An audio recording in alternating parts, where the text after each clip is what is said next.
저희가 뉴하트 3박 4일 마치고 그 다음 날이 주일이어서 거기 이부흥 선교사님이 그 현지인 분하고 함께 이렇게 개척한 천막 교회가 있더라고요. 그 교회를 저희가 방문했어요. 제가 사실 예배 시간에 사진을 찍거나 비디오 동영상 찍고 이런 사람이 아닌데 찍었어요, 이번에. 그래서 오늘 사실 나누려고 그랬는데 여러분 나중에 보시면 왜 예배 시간에 못 나눴는지 아실 것 같아요. 근데 그 예배 시간에 참석했는데 너무 부러운 거예요. 이분들이 이 장소가 여기 한 3분의 2 정도 돼요. 요 길이로. 그리고 아마 길이는 비슷한 것 같고. 천정은 천막이고, 여기만 이제 벽이 있고요. 바닥도 이제 진흙탕이었는데, 얼마 전에 이제 조금 바닥 공사를 하셨다고 그래요. 그래서 이제 거기에 한 120명 정도가 아주 팍팍하게 거의 다 청년들이 들어섰는데, 이분들이 그 아프리카에서 아주 이제 빈민촌인데도 불구하고 최고로 좋은 옷을 입고 오셨어요. 여러분 주일날 어떤 옷차림으로 예배에 오십니까? 최고로 좋은 옷을 입고 오셨나요? 아멘? 네, 그렇게 하셔야 돼요. 자랑하기 위해서가 아니라 하나님께 대한 최고의 존경의 표현 아니에요? 네, 그래서 좋은 옷을 깨끗하게 정말 빨강 노랑 화려한 옷들이 그런 거 입고 아이들도 다 예쁜 옷 입혀서 이렇게 오셔가지고 그냥 찬양을 하는데 찬양팀이 한 이렇게 10명 가까이 되더라고요. 근데 이렇게 회중을 쳐다보지 않고 찬양팀이 두 줄로 서로 이렇게 마주보고 이 앞에서 찬양 인도하시는 분이 있고 악기가 이런 화려한 악기가 있겠어요? 그냥 약간 아코디온 소리 나는 옛날 우리 한 6, 70년대 같은 그런 소리 나는 키보드 하나 있어요. 그런데 그 정말 찬양이 얼마나 뜨거운지 가장 제가 이렇게 감동을 받은 것은 그 누구 하나도 쳐다보지 않는 거예요. 다른 사람을 쳐다보지 않아요. 웬만하면 이렇게 외국에서 한 10명 이상 지금 저희 팀 멤버가 참가했잖아요. 그럼 한번 이렇게 흘깃흘깃 보기라도 할 텐데 안중에 없어요. 그냥 하나님께 도취되어서. 그러면서 그냥 뛰고요. 제가 그 동영상 우리 섬김이들한테 보냈는데 나중에 밥상 모임 할 때 돌려보세요. 어떤 예배들을 그들이 드리는가.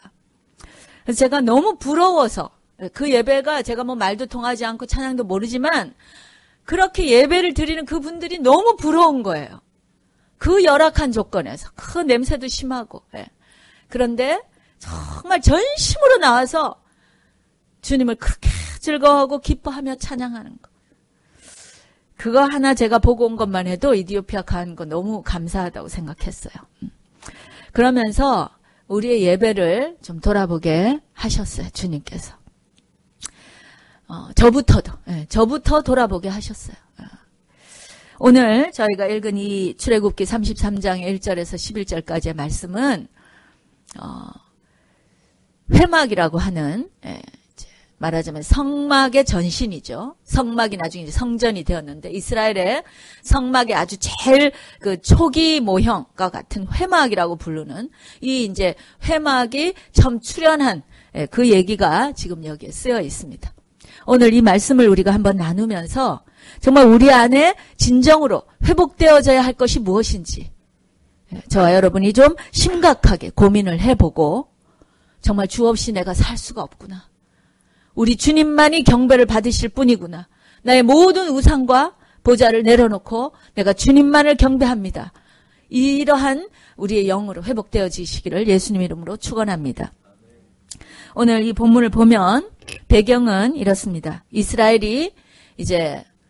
민족이 이집트에서 400년간 노예로 살다가 하나님께서 모세라는 탁월한 지도자를 통해서 이들을 애굽을 시키죠. 그래서 노예로부터 이제 해방하고 하나님의 백성을 삼으셨어요. 근데 이제 광야에 이렇게 이제 옮겨놓고 하나님의 법을, 10계명을, 법을 이제 가르쳐 주고 이제 이렇게 하는 그 과정에서 모세가 이제 하나님의 법을 받으러 호렙산에 올라갔는데요. 거기에 이제 40일 동안 있다 보니까 그새 이제 이 백성들이 이게 긴가 민가 우리가 애굽을 건너온 거 홍해를 건너온 게 진짜 맞나 아닌가 이러면서 금방 금방 또 하나님을 의심하고 심지어는 그래서 이거 하나님 없나 보다. 우리는 눈에 보이는 우리 우상이 좋아. 그러면서 애굽에서 이집트에서 섬기던 그런 우상 금송아지를 만들어 가지고 그 앞에서 이제 춤추며 그 금송아지를 숭배한 거지. 그랬을 때 이제 모세가 내려와서 너무나 이제 노해서 이 십계명을 하나님이 주신 거를 이걸 깨고 얼마나 그 극악 처방을 아주 극단의 처방을 하는 거를 볼 수 있어요. 이 금송아지를 다 불태워가지고 가루를 물에다 타서 마시게 해요. 저는 막 그런 거 들으면 가슴이 벌떡벌떡 하는데 그렇게 하고 레위인들이 일어서서 그 우상 숭배한 자들을 3,000명을 죽이고 뭐 아주 그냥 참 상상하기 어려운 그런 일들이 이제 지금 일어나고 있는 거예요.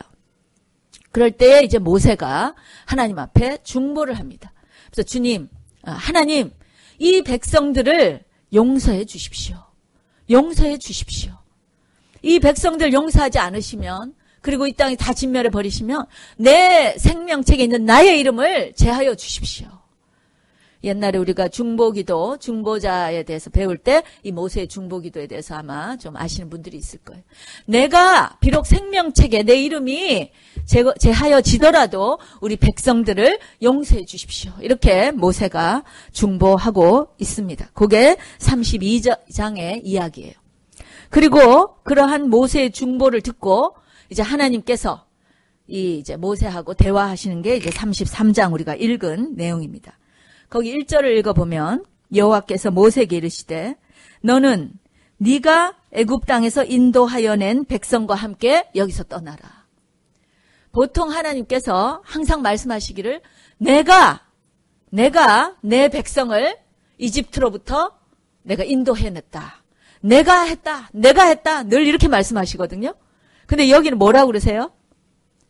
네가 인도해낸 네 백성이라고 하시는 거예요. 여기서 벌써 뭔가 이 하나님과 이스라엘 백성 사이에 이 서늘한 이 기운이 느껴지세요?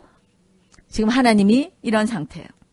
그러면서 여기서 너희가 그 백성과 함께 떠나서 내가 너네 조상들 아브라함과 이삭과 야곱에게 약속한 그 땅, 즉 젖과 꿀이 흐르는 그 가나안 땅으로 내가 너희를 보내겠다. 내가 앞에 사자를 세우고 그래서 이 모든 가나안의 7 족속들을 쫓아내고 너희가 젖과 꿀이 흐르는 땅에 입성할 것이다. 그러게 내가 해주겠다. 그런데 중요한 것은 3절.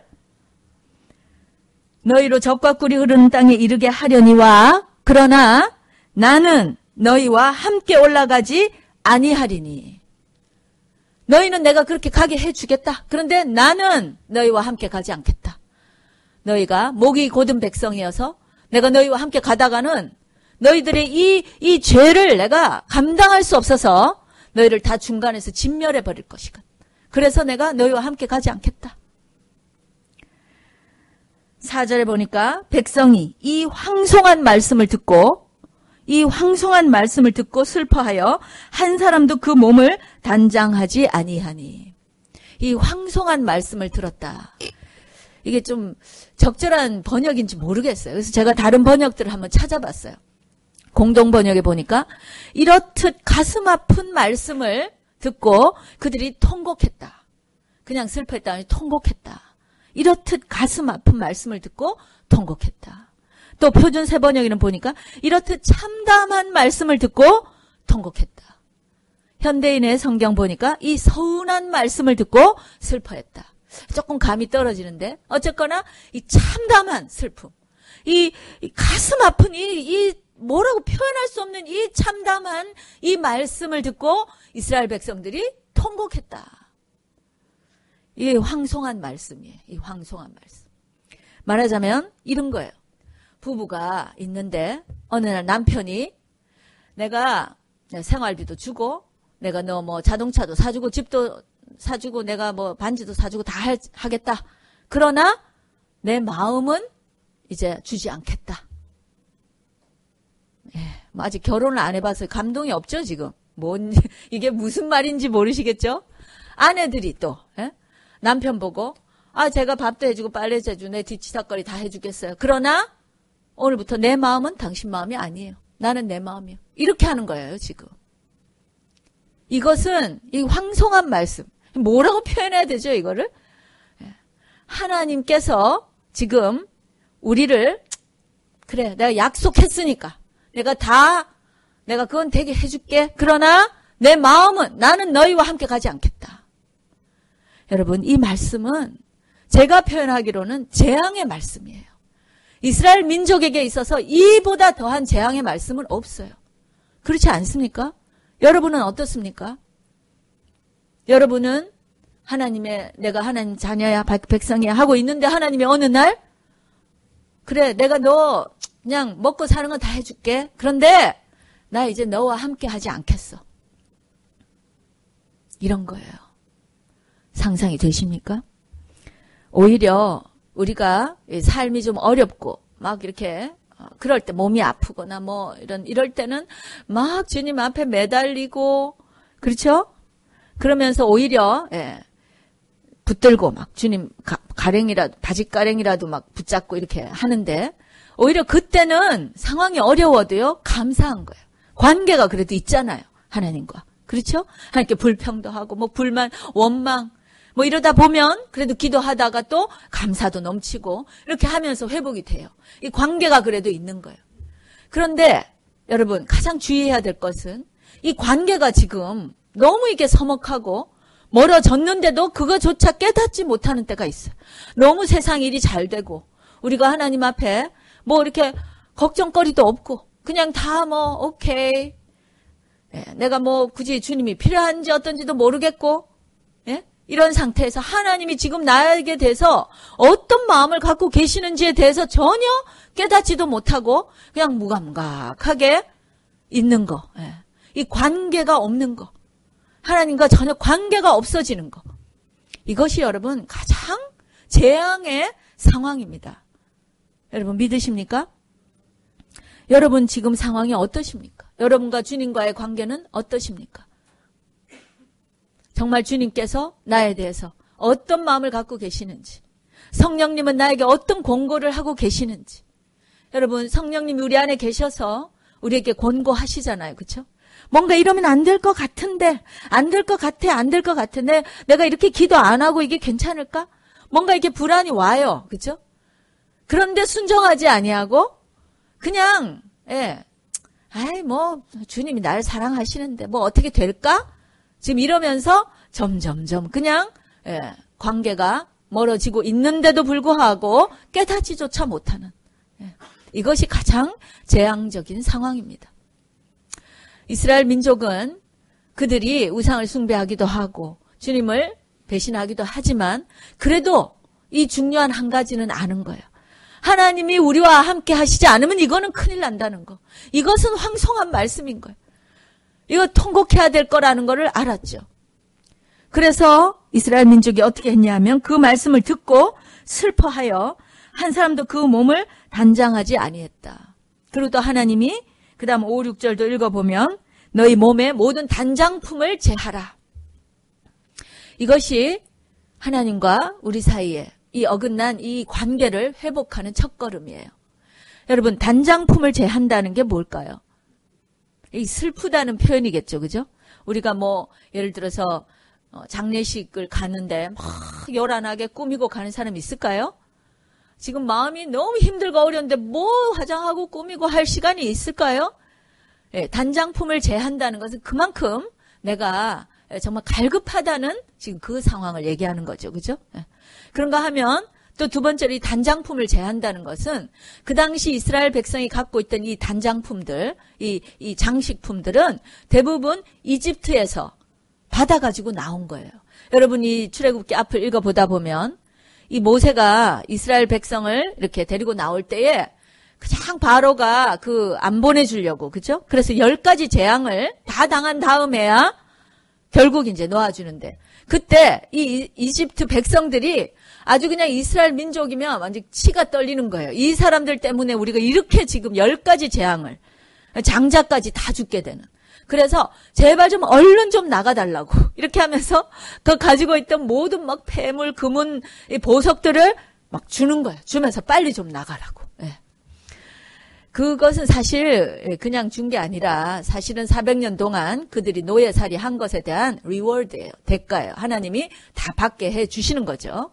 그리고 또 그 단장품들 결국은 그것들이 나중에 성막을 짓는 데에 다 이렇게 받게 되는, 쓰여지는 그러한 예물이 되는 거예요.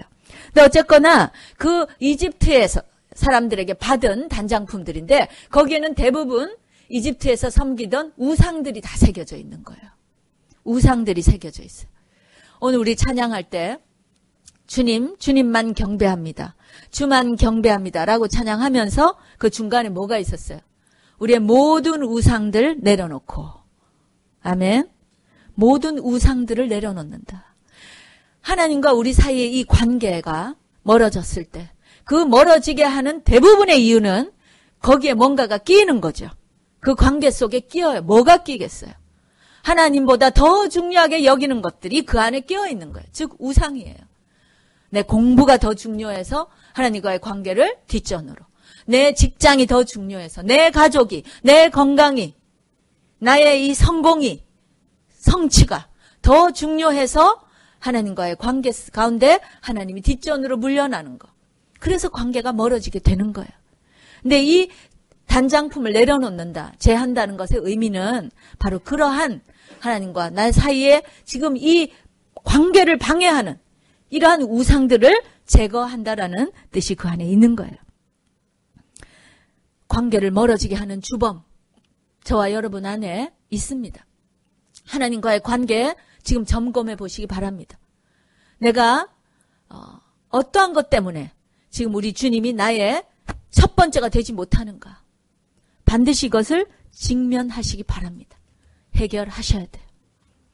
그리고 또 모세는 어떻게 했냐면 7절에 보니까 모세가 이 장막을 취하여 진 밖으로 나가서 거기에 회막을 만들었다. 진이라고 하는 거는 캠프. 지금 이스라엘 백성들이 그 모여있는, 그죠? 그 캠프, 진을 말하는 거고, 거기에서 이 장막을, 텐트를 떨어져서, 여기 보면 some distance away, 멀리 떨어져서 거기다가 이 텐트를 쳤다는 거예요. 그리고 그 텐트의 이름을 tent of meeting, the tent of meeting, 회막, 회, 우리 모일 회 있죠? 만나는 장소, 만나는 천막이라고 정했다는 거예요. 세상으로부터, 이 진으로부터 떨어져서 거기다가 하나님을 만날 수 있는 장소를 만들었다는 거죠. 이 진으로부터 떨어져 있는 거. 여러분, 우리가 하나님을 만나고 하나님과의 관계를 회복하기 위해서는 이러한 이 자발적인 이 고독한 환경, 이 세상으로부터 떨어지는 어떤 환경을 사실은 만들어야 된다는 거죠. 여러분은 그런 필요가 있으십니까? 예수님도 여러분, 예수님이 많은 사역을 하시고 그 공생애 가운데 그렇게 바쁘시고 늘 환자들을 치유하시고 구원하시고 이렇게 하셔도 한적한 곳을 찾아서 나가셨다. 한적한 곳을 찾아서 기도하셨다. 그렇게 돼 있죠.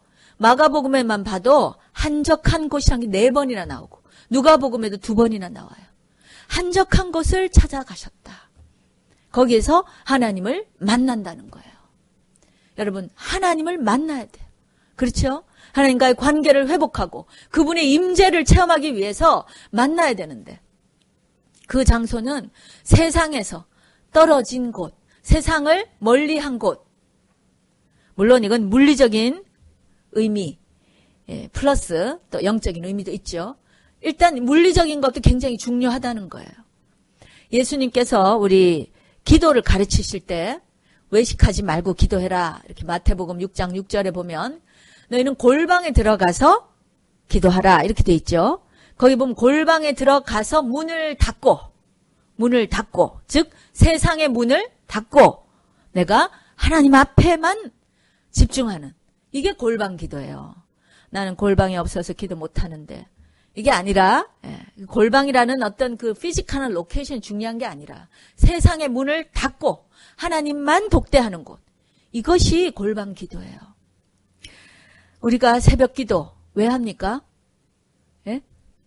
바로 이 한적한 곳, 주님을 독대하는 곳을 찾아서 나오는 거예요. 제일 새벽에 첫 시간에 내가 세상 일이 많지만, 오늘도 내가 해야 할 일이 너무 많지만 그것을 뒤로 하고 내가 하나님을 먼저 경배하겠습니다. 하나님을 내가 첫째로, 최우선으로 내가 모십니다. 이 표현 아닙니까? 이것이 새벽 기도예요. 그리고 또 우리가 저녁에도 유합을 하죠. 기도의 집. 7시부터 9시까지 합니다. 왜 우리 교회는 작은 교회가 이렇게 뭐가 많아가지고 이렇게 힘들게 만드냐. 여러분 위해서예요, 사실은. 여러분 위해서예요. 기도의 집, 사실 하나님을 위해서죠. 하나님을 경배하기 위해서. 그런데 여러분이 뭐 이렇게 늘 바쁘고 정신이 없고 세상과 이렇게 딱 분리되기가 쉽지 않아서 그러한 정말 공간과 이걸 마련해 드리는 거예요. 이런 거 반드시 해야 돼요. 산기도, 철야기도, 기도원에 가서 기도하는 거, 이런 게 다 이런 일환이죠. 그죠? 이러한 것을 위해서 하나님을 최먼저로 내가 최일선으로 두겠다. 세상 것을 뒤로 하겠다. 우리가 교회 역사를 보면 수도원이란 게 있습니다. 한 2세기, 3세기부터 벌써 수도원이 나오는데, 이 수도원이란 게 보면 이 교회에서, 교회가 멀쩡히 존재하는데 이 교회에서는 도대체 하나님의 임재를 못 느끼는 거예요. 이 임재가 없는 거예요. 너무 이제 교회가 이 초대교회에 그렇게 뜨겁고 그렇게 정말 서로를 사랑하고 늘 하나님의 임재와 그분의 그 충만함이 가득했던 그 교회가 점점점 이제 부흥이 되거나 혹은 제도화되면서 이제 점점 이 교회는 형식이 있고 이게 종교가 되어버리는 거예요. 그래서 그냥 예배를 드려도 그런 어떤 하나님의 임재가 없고 이러니까 이게 갈급해져서 이제 수도원을 만드는 거예요. 이 some distance away 떨어져서 이 수도원을 만드는 거예요. 그리고 거기서 주님을 독대하고 기도하고 하나님의 임재를 거기서 체험하고 이런 수도원 운동이 계속해서 교회의 역사 2000년 가운데 있어요. 그런데 또 재밌는 것은 그러면 수도원에만 간다고 해서 항상 하나님의 임재를 느꼈느냐? 그것도 아닌 거예요. 그러한 수도원이 또 저기 가면 주님 만날 수 있다.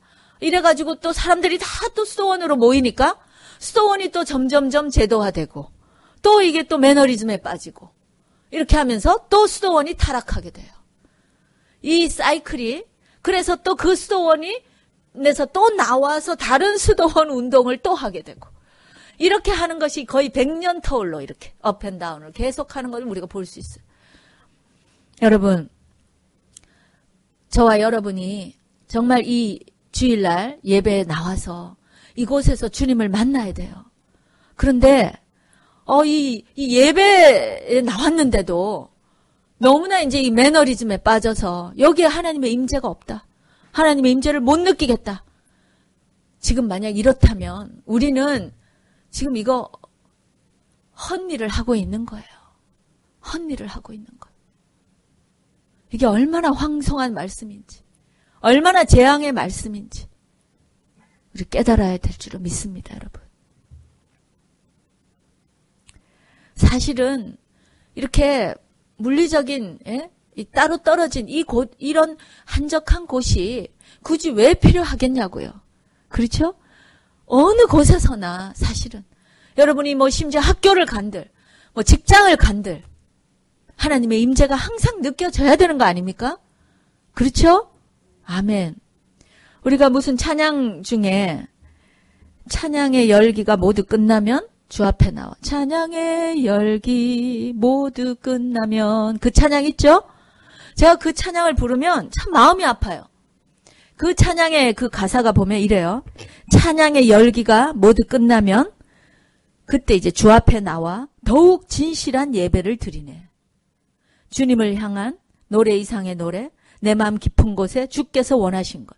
화려한 음악보다 뜻없는 열정보다 중심을 원하시죠.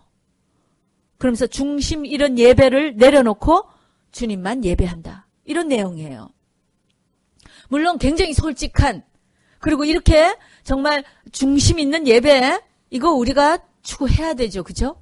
그런데 이 찬양은 보면 뭔가 지금 찬양의 열기가 가득하고 화려한 음악이 있었고 열정도 있어 보이는. 그런데 그 예배가 끝나고 허탈감에 다시 내가 정말 중심 있는 예배를 다시 드려야겠다 하는 그 가사 아닌가요? 정말 우리 예배가 혹시라도 이렇게 된다면 여러분 한번 생각해 보셨나요? 우리 뒤에 보면 아이들 데리고 오는 엄마들이 있어요. 예배를 드리는데 그중에 한 엄마가 저하고 이런 얘기를 해요. 목사님, 오늘도 제가 정말 이 주일 예배 내가 반드시 승리해야 된다. 근데 아이가 많으니까. 그래도 내가 어떻게든지 내가 오늘 찬양 한 곡이라도 내가 주님 앞에 전심으로 드려보고 내가 기도 한 마음이라도 정말 주님 앞에 내가 드리고 그래서 내가 주님 반드시 내가 주님을 만나고 가야지. 이런 마음으로 온다는 거예요. 그런데 또 그냥 하다 보면 그냥 아이들이 뛰어다니고 정신이 없고 이놈 말리면 저놈이 뛰어도 이러다 보니까 이 또 예배를 실패했다. 그래서 집에 돌아갈 때가 되면 마음이 너무 허무하다는 거예요. 내가 오늘 뭐 했나? 저와 여러분은 아이도 없는데 만약에 우리의 예배가 이런 거라면 여러분은 어떠십니까? 여러분은 이 예배를 드리고 갔는데 정말 만족하고 우리 아까 성미 자매가 대표 기도할 때처럼 정말 이 예배를 통해서 우리의 기쁨과 우리의 이 감사함이 또 하나님 앞에서 우리의 이 자녀로서의 아이덴티티가 정말 이렇게 자랑스럽고 감사하고 승리하는 이런 예배가 정말 되십니까? 다 그렇게 하고 승리하고 기쁨에 차서 돌아가십니까? 그렇게 돼야 되겠죠. 아멘? 그렇게 돼야 됩니다. 반드시 그렇게 돼야 됩니다. 그렇게 되기 위해서는 물론 설교자가 설교도 기도하며 준비해야 하고 우리 찬양팀이 또 주중에도 기도하고 또 정말 열심으로 준비해야겠죠. 그러나 그런 것들이 아니에요, 여러분. 가장 중요한 것은 왜 우리가 그런 예배를 드리지 못하고 실패하느냐. 바로 그 답이 여기 있어요. 7절에 있어요. 모세가 뭐라고 하느냐. 회막이라고 이름해놓고 여호와를 앙모하는 자는 다 진 밖으로 이 회막으로 나가라. 여러분, 하나님을 만나는 그 장소를 가는 자들은 여호와를 앙모하는 마음이 있어야 된다는 거예요. 아멘? 믿으십니까? 여호와를 앙망한다. 여호와를 앙모한다. 이 원어가요. 보면 구한다는 거예요. 찾는다는 거. 그런데 어떠한 방법, 수단 방법을 통해서라도 내가 꼭 구하겠다 하는 뜻이에요. 이게. 내가 어떠한 정말 것을 무릅쓰고라도 내가 하나님을 반드시 만나야 되겠다. 이게 앙모하는 거예요. 이 마음으로 주님을 만나러 나오는 자는 반드시 주님을 만나게 되어 있다는 것입니다. 믿으십니까? 앙모하는 자는 회막으로 나아가라. 여호와를 앙모하는 자는 회막으로 나아가라. 여러분, 이 신앙생활에 왕도가 없어요. 어떻게 하면 내가 빨리 좀 잘할 수 있을까? 여러분, 말씀을 읽을 때도 뭐 기도, 말씀, 예배 그 외에 뭐가 있습니까? 솔직히 뭐가 있어요? 무슨 특출한 방법이 있겠어요? 그런데 여러분, 말씀을 읽어도 정말 이 앙모하는 마음으로 오늘 하나님께서 이 말씀을 통해서 나에게 뭐라고 말씀하실까? 이걸 기대하면서 내가 오늘 이걸 반드시 내가 듣고 말아야지. 내가 오늘 하나님의 음성을 반드시 들어야지. 이 앙모하는 마음으로 말씀을 읽어야 돼요. 그렇지 않고 그냥 오늘 위클리 리딩이 뭐지? 아이고 자야 되는데 이러고 이제 읽게 보면 금방 이제 한 장도 못 읽어서 졸게 되는 거예요. 기도할 때도 그렇잖아요. 기도할 때도 맨날 기도할 때 도대체 이 관계, 내가 지금 누구 앞에 뭘 기도하는지도 모르고 그냥 뭐 하나님 이거 주세요, 저거 주세요. 맨날 무슨 빚쟁이처럼 달라. 그래서 주님이 또 주시잖아요. 그죠? 그러면 그것만 날름 받고는 또 다 잊어버리고. 여러분, 기도는 응답받기 위해서 하는 게 아니라 그 응답을 주시는 그 분인 누군가를, 그분을 만나기 위해서 하는 게 기도예요. 믿으십니까? 이 응답을 도대체 누가 주는가?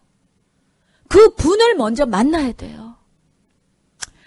여러분이 물론 우리가 신앙이 어릴 때는 하나님 이거 주세요 저거 주세요 할 수 있죠.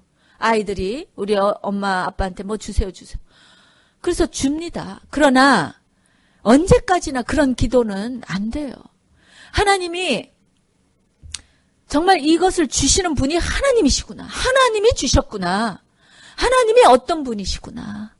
이것을 알게 되면 사실 우리가 그 응답 굳이 받지 않아도 기뻐요. 여러분 그런 체험 해보셨습니까? 제가 옛날에 아이를 갖기 위해서 그렇게 기도했다고 그랬잖아요. 초기에 제가 애를 못 낳아서. 그랬을 때 이제 굉장히 이제 좀 특별한 그런 체험을 하고서 하나님께서 정말 내가 하는 말을 다 들으시는구나. 하나님이 내가 정말 혼자서 아무도 없는 곳에서 나 혼자 지금 남편도 모르고 우리 친정 어머니도 모르는 그런 나의 이 속사정을 내가 혼자 신음하는 소리로 얘기했는데 하나님께서 그것을 들으시는구나. 제가 그거를 깨닫고 화들짝 놀란 적이 있거든. 그러면서 그때요. 너무나 놀라고 두려워서 몸이 사시나무처럼 떨리는데 그때 제 안에 어떤 마음이 들었냐면 너무 감사한 거예요. 하나님이 나와 함께 하시는구나. 하나님이 나의 속사정을 다 하시는구나. 내가 굳이 정말 울면서 불면서 주여 주여 달라고 기도하지 않아도 주님이 내 사정을 아시는구나. 그걸 느끼니까 여러분 그때는 주님이 애 안 주셔도 되겠다. 이런 생각이 들더라고요. 왜? 주님이 나와 함께 하시는데. 더 이상 내가 아무것도 정말 더 구할 게 없구나. 그런 적이 있어요. 기도라는 건 그런 거예요. 그 기도하는 대상을 만나는 것입니다. 그게 여호와를 앙망할 때 가능해져요. 예배 마찬가지죠, 여러분. 여러분은 예배 전에 나올 때 얼마나 간절함을 가지고 나오시나요? 예? 주일 예배를 생각하면 가슴이 뛰시나요? 내가 이 예배를 통해서 반드시 내가 이 한 주간 살아야 될 이 힘을 내가 얻어야 된다. 나는 정말 주님이 없이는 살 수가 없어요, 주여. 이런 마음으로 여러분 나오십니까? 이것이 여호와를 앙망하는 자의 태도예요. 제가 잔소리 안 하려고 하지만 여러분 우리 예배 시간이 몇 시인가요? 네? 10시인가요? 10시부터 예배를 제대로 드리기 위해서는 최소한 10분, 15분 전에는 와야 되는 거 아닌가요? 그렇지 않나요, 여러분? 사실은 토요일부터 준비해야 되는 거 아닙니까? 어쩌면 일주일 내내 준비해야 되는 거 아닙니까? 월요일에도 내가 주일날 주님을 만나야 되는데 그렇죠? 물론 매일매일도 주님을 만나지만 내가 주일날 우리 공예배 내 사랑하는 지체들과 함께 주님을 예배드린 그 자리에서 내가 주님을 만나야 되는데 내가 월요일을 이렇게 살아가지고 어떻게 주님 뵐 면목이 있을까? 이런 마음으로 우리가 한 주를 살지 않습니까? 그렇게 살아야죠. 그렇게 되면 토요일만 되면 이제 주님을 만나고 싶은 마음에 내가 주님 그래도 물론 넘어지기도 했지만 그래도 한 주 동안 내가 이렇게 열심히 살았어요. 주님 칭찬해 주세요. 뭐 이럴 수도 있고 또 주님 제가 또 실패했어요. 주님 용서해 주세요. 또 뭐 이런 회개가 있을 수도 있고 뭔가 하여튼 주님을 간절하게 만나는 이 앙망함이 저와 여러분 안에 있어야 되지 않겠습니까? 예배를 드릴 때도 제 앞자리에 와서 드려야죠. 저 뒤에 앉아가지고 한번 예배 드리고 앞에서 예배 드려보세요. 우리의 태도가 얼마나 달라지는지. 뒤에 있으면요. 알게 모르게 우리는 이 몸을 가진 자들이기 때문에 어쩔 수가 없어요. 뒤에 앉아도 이렇게 오늘 예배 잘 드리나 한번 보자 하는 마음이 들어요. 찬양팀 잘하나? 쟤는 오늘 왜 이렇게 삑사리를 자꾸 하는 거야? 이런 게 이제 오늘 또 목사님은 왜 옷은 저런 걸 입고 오셨나? 뭐 이런 게 자꾸 이제 드는 거예요, 여러분. 그래요, 안 그래요? 솔직히. 야, 앞자리가 이렇게 왜 비어 있나요? 이렇게 앙망하는 사람이 없나요? 예배는 제일 앞자리에 와서 드려야 돼요. 왜 앞자리에 오는 게 좋은 줄 아세요? 하나님과 나 사이에 방해물을 없애는 거예요. 뒤에 앉아 있으면 앞에 사람들이 다 보이죠. 저 사람은 왜 손을 저렇게 들고 찬양할까? 저 사람은 오늘 왜 저런 옷을 입고 왔을까? 쟤는 왜 중간에 셀폰을 하고 있을까? 다 보여요. 자기가 하나님을 만나는 데 방해되는 것들을 왜 자기가 두냐고요. 남을 뭐 블레임할 필요가 없어요.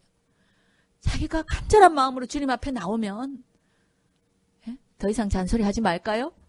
다 아시죠? 그렇게 하시기 바래요. 토요일부터도 좀 잠도 일찍 자야 돼요. 주일만 오면 조는 사람 있죠. 사실은 영적인 거예요. 예. 그래도 또 피곤해서 조는 사람도 있죠. 그걸 막기 위해서라도 토요일에 일찍 자야죠. 어디 우리가 뭐 어디 대통령 만나러 가는데 가서 막 꼬박꼬박 졸고 있고 있을 수 있는 일입니까? 네? 근데 만군의 여호와 하나님을 만나러 오는 자리에 와서 졸고 있고, 여러분 여호와를 앙망해야 돼요. 여러분 반드시 내가 주님 만나야 되겠다는 이 간절함으로 나오시기 바랍니다. 그렇게 하실 때에 하나님 주시는 축복이 있습니다. 11절 모세가 이렇게 회막문에 가니까 사람이 그 친구와 이야기함 같이 여호와께서는 모세와 대면하여 말씀하신다. 하나님께서 만나 주시는데요, 친구한테 이야기하듯이 친구처럼 만나 주신다. 이것이 얼마나 놀라운 축복인지 여러분, 천지의 창조주께서, 그 하나님께서 나를 불러주시고 만나주시는 것만 해도 황송해 죽겠는데, 그쵸? 근데 그분이 나를 친구처럼 여겨주신다. 여러분 친구 관계란 건 어떤 걸까요? 우리 요한복음 15장 14절 15절 한번 읽어보겠습니다. 시작.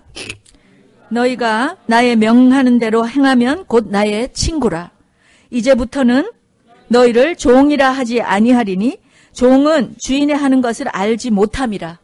너희를 친구라 하였노니 내가 내 아버지께 들은 것을 다 너희에게 알게 하였음이니라. 아멘. 여러분 친구가 된다는 거, 주님과 친구가 된다는 건 뭐예요? 주님의 뜻을 알게 된다는 거예요.